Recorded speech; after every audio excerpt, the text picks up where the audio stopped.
Greetings and salutations. My name is Schwahn, and welcome to episode number 38 of an ongoing series, First Impression. Today we are going to see what impression the beginning of the roguelike rhythm game Crypt the NecroDancer leaves on us.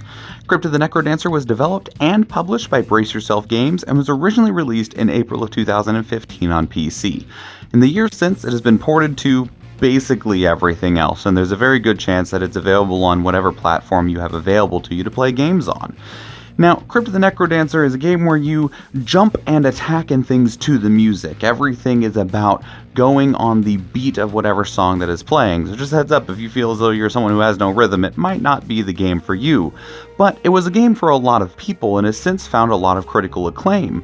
Enough so that they got noticed by Nintendo. Yes, these people lived up to the "Hire Me Nintendo" meme, and they were able to make a successor to the game that had a Legend of Zelda theme to it that was called Cadence of Hyrule. Now, we're not playing Cadence of Hyrule, we are going to play Crypt the NecroDancer, because we like to start at the beginning with the source, the core of whatever the experience was, at least where and when we can. So that's exactly what we're going to do. Just a quick reminder that we do have live streams on Tuesdays, Thursdays, and Fridays. Link in the description down below if you'd like to check those out. So without further ado, let's begin. They told me I was too young. They told me I needed more training. I told them to drop dead. Well, damn. How ironic. I don't know how I survived that fall. Something strange must have happened.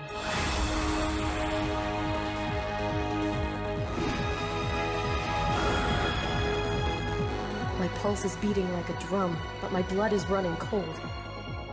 I'm not sure what's going on, but I came here with a question, and I'm gonna find the answer if it kills me. Alright, let's get started. I am going to be playing on a controller. I'm not sure if that matters for this.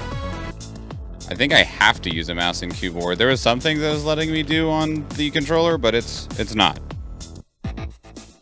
Okay, well that was a fun little beginning experience thing. The beat's pretty slow right now, which I mean is great for the very start, but I'm immediately going to be like, alright, I'm ready to move a little bit faster, but we'll see what happens.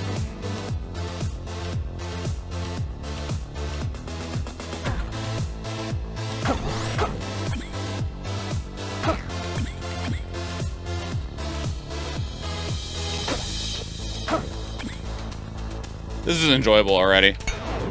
Oh, okay.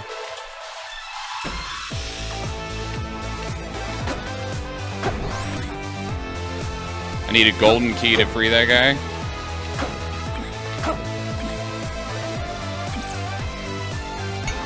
Nope, gotta have a shovel for those too.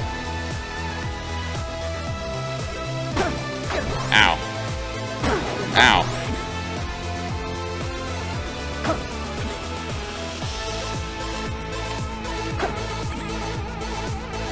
I assume enemies will move even if I don't.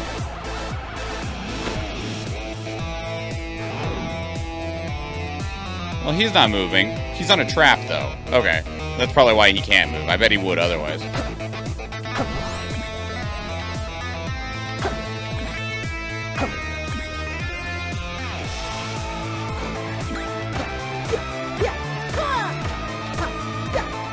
Apparently, we can't open the box right now. So I know this is a roguelike, but I presume there are like floors or something that we get to at some point. Nope.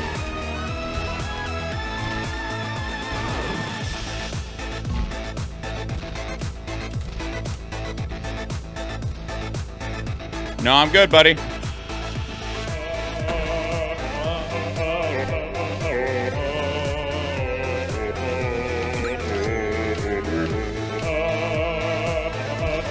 Is he coming in here?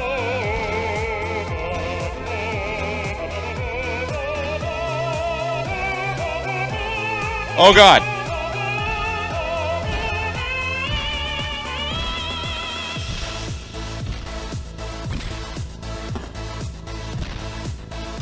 He knocks out blocks.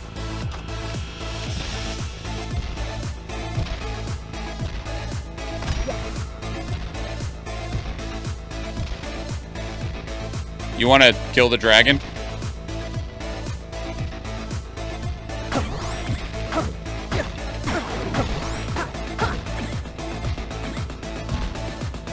Defeat the mini-boss? I'm gonna die. Oh god.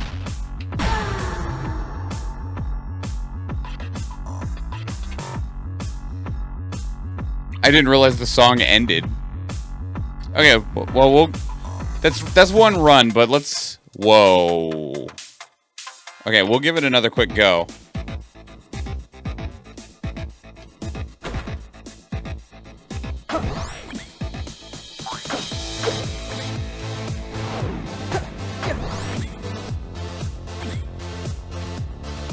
Wait, is that a chest down there? Nice. Okay, so we can throw this with up plus down. I assume we just throw it the direction that we're facing. Oh, we were able to attack 2 squares away. Whoa, what the fuck? Oh! Hey, we killed it.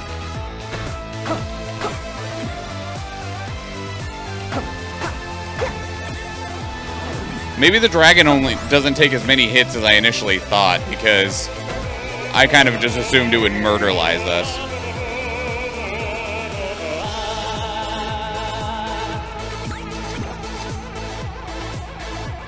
Kind of wish we could get the dragon to come up here and destroy some more walls for us. I like that it doesn't require us to be absolutely perfect on the timing, because I'm hitting it a bit early on some of these.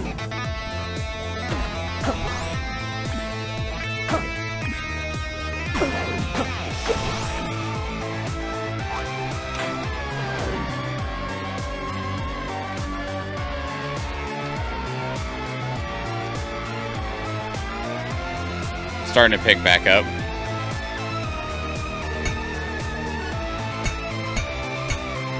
I have a shovel, don't I?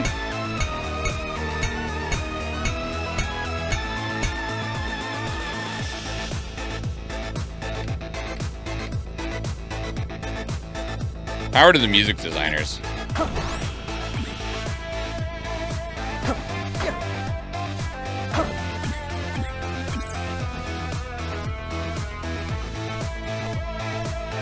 Do I need like an upgraded shovel to get through these? It says I have a shovel.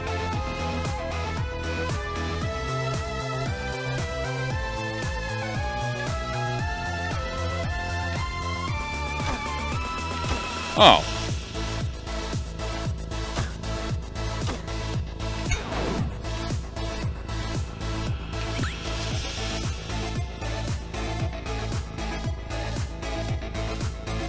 Says there's some stuff in the walls. Oh. Hey. Nice. Cool. Okay.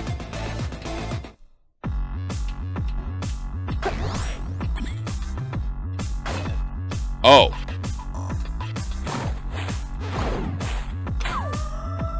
Is that good or bad? Oh, I'm gonna go with bad.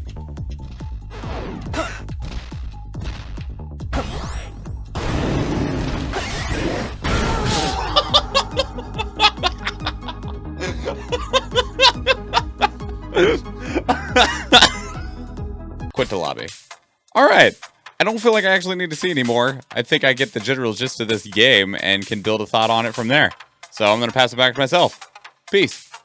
So Crypt the NecroDancer is both what I expected and a little bit not, because it's a little bit more simple than I expected originally because of just what I had heard about it in general. I didn't expect it to be quite as much of a modern day form of like Nethack as it is. And Nethack is old as hell. I don't even know if it... I don't think it's the original roguelike game, because I believe that is Rogue Galaxy, or just Rogue or something like that. But that was an ASCII game. And Nethack was an ASCII game as well, but it did eventually... It was built right when they transitioned to be able to have very simplistic graphics in it. And I played a lot of Nethack. And This felt very much like just a play on Nethack. And not that that's bad, but it means that there's not a whole lot of depth to it. Obviously, I didn't get very far, because that's the premise behind this entire series, but getting farther probably only means maybe some better equipment, maybe a spell, maybe something else that you can do, but ultimately the foundation of what you're doing is still the same, and that's not inherently bad as long as what you're doing is good. And Crypt of the NecroDancer is doing what it's doing well. And that's a testament to it. And I think that that will give the game, or already did give the game, a lot of longevity for a lot of people. Is it something that I think I'll play on my own, like just when I'm sitting around? I doubt it. Because of the rhythmic nature of the game, you really need to be in a particular mindset when you play it, and I think it's also a game that I would enjoy much more to play on stream, where I'm playing it with other people in some capacity or another. Now that I know you can play this game semi-locally, when I booted the game up, it said it is a game that's available for remote co-op. Not really an option for me, because I live in Alaska, and my friends that I play with normally don't live in Alaska, so having like 150 to 200 ping isn't that big of a deal in some games. In a rhythm game, it's a very big deal. You need to have perfect timing in a game like this, where it involves maintaining a beat, maintaining a rhythm, and with a delay, it makes it where that's not really an option. But I think if you could do like couch co-op, which you might be able to do on like the Nintendo Switch version, that would probably be a really enjoyable experience, and it's something that a lot of people might be very interested in, because it's a game that, based on whether you're maintaining the beat or an instance like what we had where a dragon busts through a wall and sets your ass on fire, that's just a really fun, entertaining experience. And it can be entertaining alone, but it seems like something that is a lot more enjoyable if you're playing it with another person.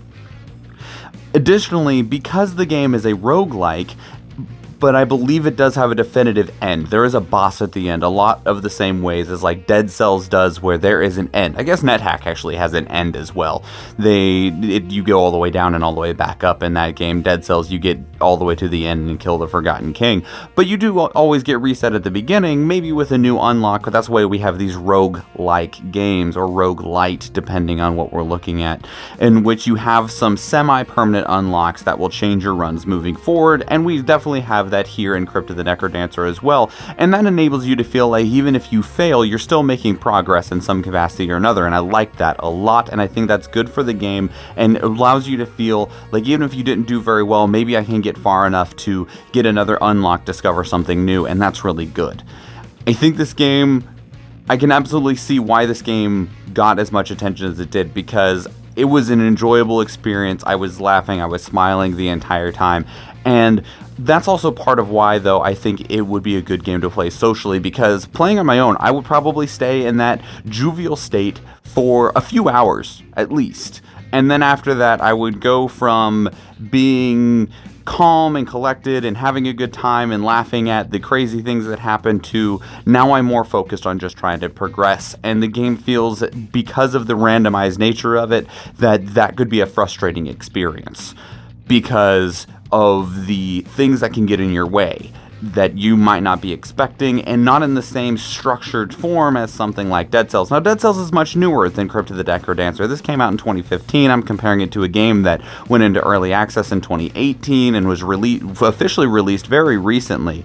And so they're very different products, but they do have a very similar foundation that they're using to move forward. What this did actually is make me much more interested in playing Cadence of Hyrule, because Cadence of Hyrule is a Legend of Zelda style game built on the foundation of this rhythmic movement that they have here in Crypt of the NecroDancer, and I feel like with a more structured adventure where there is more defined linear progress, it would be something that I would be significantly more interested in on a solo play style capacity, even off stream or anything like that. This is a really cool design, a really fun concept, and I see a lot of value in it. I might have just missed the train on this one, even though it's only 5 years later compared to things like Parasite Eve that I played like 20 some years later, but this is cool. I like this, and I definitely want to play it on stream or just give it a bit more of a deeper go, because both of my attempts that I did in this first impression ended pretty quickly, but it also feels like until you get some things unlocked, or maybe a lucky weapon drop or an earlier chance at something that I'm not aware of, that could just be a very real possibility regardless of what happens. I feel like a lot of it could also be trial and error of learning how certain enemies move, because they do explain to you the first few enemies, but I don't know how the dragons work. We ran into a gold dragon, was it gold, and a red dragon, and one breathed fire and the other one just hopped around. I'm not sure what the difference between those are, and so I feel like a lot of your progress could also be ran on the idea of trial and error, of learning what a monster does and having to remember that the next time you come up to it. That's just my early perception of things. That doesn't necessarily mean that that is how it is. I did enjoy it though. I enjoyed it a lot, as much as I'm kind of just talking my way through my own perception of the game. I think it does have a very, very strong core, and it just might take a little bit to dig deeper into that core to really see the meat of the game that's there, but it has an extremely enjoyable surface that we got to touch on in this first impression. I enjoyed it.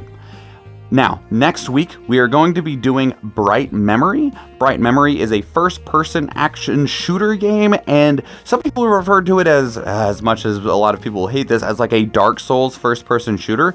Now, we had a Dark Souls third-person shooter recently in the form of Remnant from the Ashes, and I did play through that game with my friend, and it was a very enjoyable experience. Had some very rough edges that it's like, man, if you just did this little tweak, this game would take it from like a 7 out of 10 where you're like, man, there's these small frustrations, to like a straight 9 or 10 out of 10 if they would just made these small adjustments. Things that made it seem like it wanted to be Dark Souls but wasn't committed to all the way.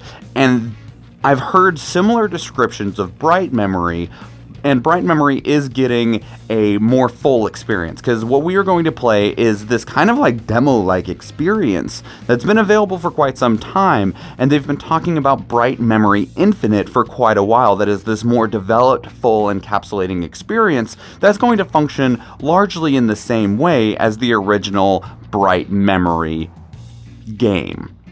So we're going to play Bright Memory and see what that has in store for us for when Bright Memory Infinite comes out, because it has been revealed at Xbox Games showcases and things like that, which means that it is going to be approaching sooner rather than later. Because I kind of just had it sitting in my library going, well, I don't want to play through like the 40-minute experience this is and then just be disappointed if the full version doesn't come out or comes out years later. But now it's right around the corner, so we can get into that.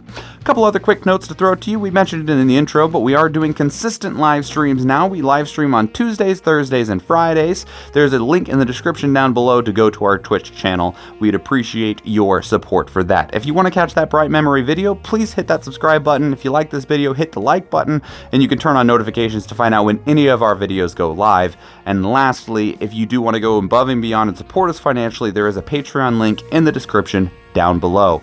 Thank you for listening to all of that and for watching this video. If you do go check out the live stream, or if you watch another one of our YouTube videos, thank you and enjoy.